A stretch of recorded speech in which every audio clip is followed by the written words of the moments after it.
একটি রাজার মনে তিনটি প্রশ্ন ছিল। প্রথম প্রশ্ন, ভগবান একজন নাকি অনেক? দ্বিতীয় প্রশ্ন, ভগবান যদি থাকেন তাহলে কোথায় থাকেন, আর ভগবানকে কিভাবে পাওয়া যাবে? তৃতীয় প্রশ্ন, ভগবান কি করেন? ওই রাজা ওনার রাজ্যের যত জ্ঞানী লোক ছিল সবাইকে এই তিনটে প্রশ্ন জিজ্ঞেস করে, ভগবান একজন নাকি অনেক, কোথায় থাকেন, উনি কি করেন? প্রত্যেকটি লোক তারা তাদের বুদ্ধি অনুযায়ী উত্তর দিত, কিন্তু রাজা কারোর উত্তরেই সন্তুষ্ট ছিল না। আর একদিন রাজা ওনার ঘোড়ায় করে রাজ্যে ঘুরে বেড়াচ্ছিলেন। তখন তিনি দেখতে পান সামনের দিক থেকে একজন সাধু যাচ্ছে, যিনি নিজের মতো করে চলছিলেন, যাকে দেখেই মনে হচ্ছিল আর পাঁচটা সাধারণ সাধুর মতো ইনি নয়, এনাকে অনেক জ্ঞানী মনে হচ্ছিল। এরপরে রাজা ওই সাধুর কাছে চলে আসে, আর রাজা ওই সাধুকে ওই তিনটে প্রশ্ন জিজ্ঞেস করে, ভগবান একজন নাকি অনেক, ভগবান কোথায় থাকে এবং কিভাবে পাওয়া যাবে, ভগবান কি করেন? এরপরে সাধু কোনো রকমের ভয় না পেয়ে রাজাকে বলে, এটা কোনো জিজ্ঞেস করার মতো ব্যবহার? তুমি তোমার ঘোড়ার ওপরে বসে আমাকে জিজ্ঞেস করছো? তোমার মধ্যে কোনো ভদ্রতা নেই? প্রথমে আমার থাকার জন্য একটা জায়গা দাও, আমি একটু বিশ্রাম করি, আমার খাবারের ব্যবস্থা করো, তারপরে আমাকে তোমার প্রশ্ন জিজ্ঞেস করো, আমি তোমাকে অবশ্যই উত্তর দেব। কিন্তু তুমি আমাকে যেভাবে জিজ্ঞেস করছো এইভাবে আমি উত্তর দিতে পারবো না। এরপরে রাজা বুঝতে পারে এই সাধু কোনো সাধারণ সাধু নয়। এরপর পাশেই রাজার একটি বাগান ছিল। রাজা ওই সাধুকে ওই বাগানে নিয়ে যায়। ওই বাগানের মধ্যে রাজার ছোট্ট একটি কুঠির ছিল, সেখানে সমস্ত রকমের ব্যবস্থা ছিল। সাধুকে ওই কুঠিরের মধ্যে থাকতে বলেন। এরপর সাধু বিশ্রাম করা শুরু করে। 2 দিন পর রাজা ওই সাধুর কাছে ফিরে আসে, আর সাধুকে বলে, বাবা, আমার ওই 3টে প্রশ্নের উত্তর দিন। এরপরে সাধু বলে, তুমি কি একাই শুনতে চাও নাকি সবার সামনে শুনতে চাও? এরপরে রাজা বলে, যদি সবার সামনে উত্তর দিতেন তাহলে তো আরও ভালো হতো, সবাই বুঝতে পারত। এরপরে সাধু বলে, ঠিক আছে, তাহলে তুমি সবাইকে একত্রিত করে নাও।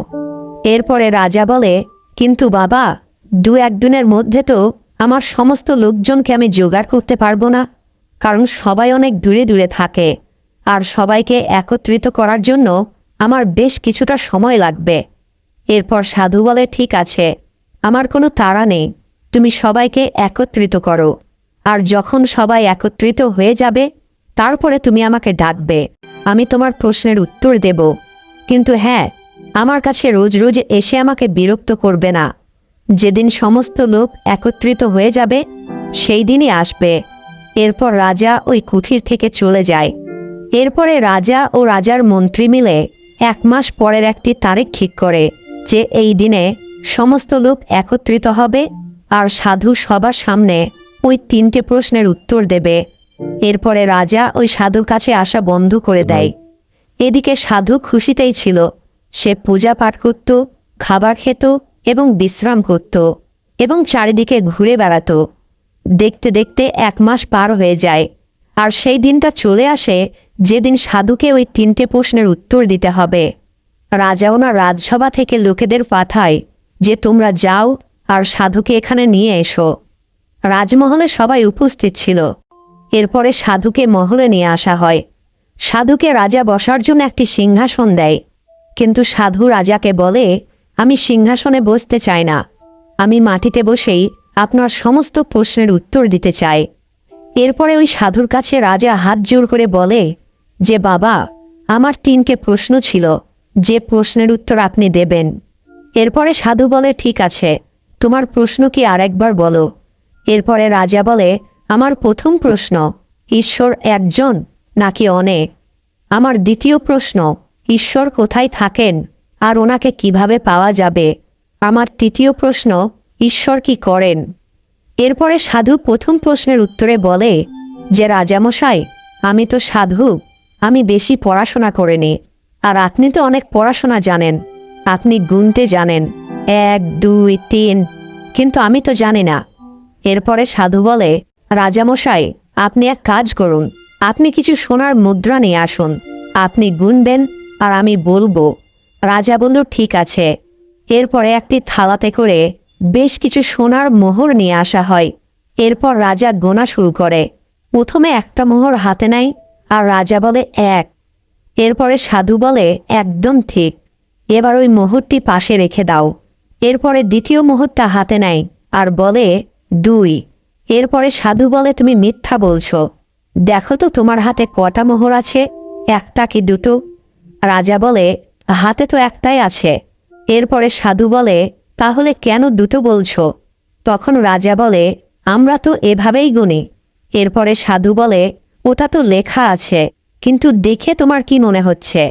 রাজা বলে হ্যাঁ, হাতে তো একটাই আছে।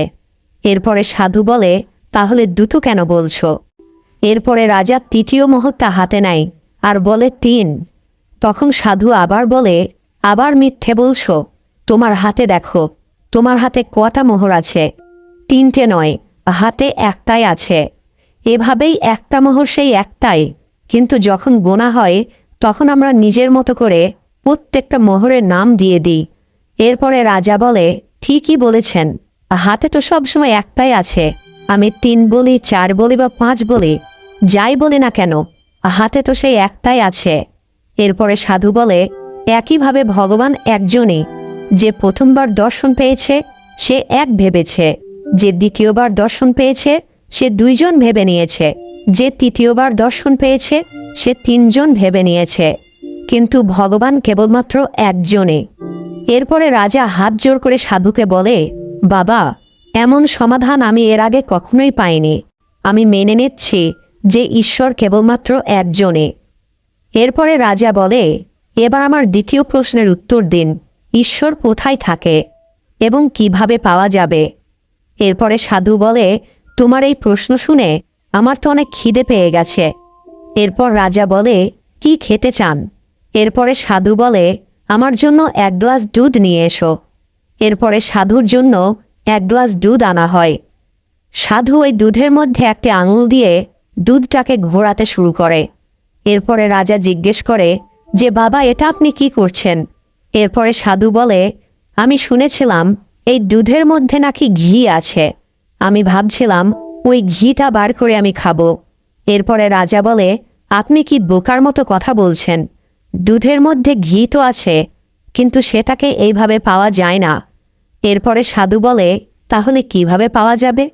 এরপরে রাজা বলে প্রথমে দুধটাকে জমাতে হবে, দই তৈরি করতে হবে, তারপর সেটাকে ঘোরাতে হবে, সেখান থেকে মাখন বার করতে হবে, এরপরে মাখনটিকে আগুনে গরম করতে হবে, তারপরে ঘি পাওয়া যাবে। যদিও ঘিটা দুধের মধ্যেই আছে, কিন্তু সেটা অত সহজে পাওয়া যায় না, তার একটা নিয়ম আছে, আর সেই নিয়মটা পালন করলেই তবেই ঘি পাওয়া যাবে। এটা শুনে সাধু দুধের গ্লাসটা রেখে দেয়। এরপরে রাজা বলে আপনি দুধ খাবেন না? তখন সাধু বলে আমি কেবল তোমার প্রশ্নের উত্তর দিচ্ছিলাম, তুমি বলছিলে না ভগবান কোথায় থাকে, ভগবানকে কিভাবে পাওয়া যায়? যেমন দুধের মধ্যে ঘি থাকে কিন্তু দেখা যায় না, একইভাবে ভগবান সব জায়গায় আছে, কিন্তু ভগবানকে পাওয়ার জন্য কিছু নিয়ম আছে, সেই নিয়ম পালন করলে তবেই ভগবানকে পাওয়া যাবে।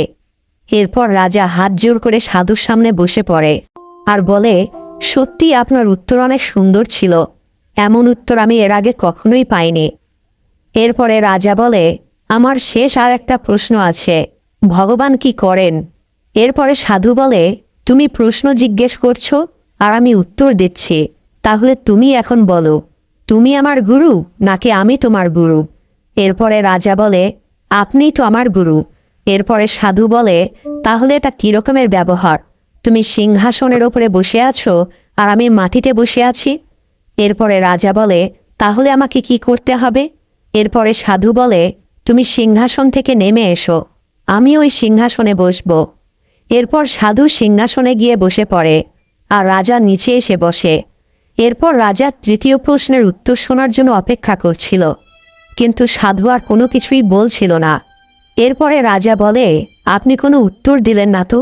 এরপরে সাধু বলে ভগবান এটাই করে, ফকিরকে রাজা করে দেয় আর রাজাকে ফকির করে দেয়, আর এটাই ভগবান সবসময় করে থাকেন, আর এটাই ভগবানের কাজ, প্রতিনিয়ত সবাইকে তাদের কর্ম অনুযায়ী পরিণাম দিতে থাকে।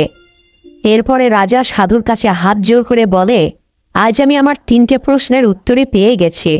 এরপরে সাধু ওই রাজাকে আশীর্বাদ দেয় এবং ওই রাজ্য থেকে চলে যায়।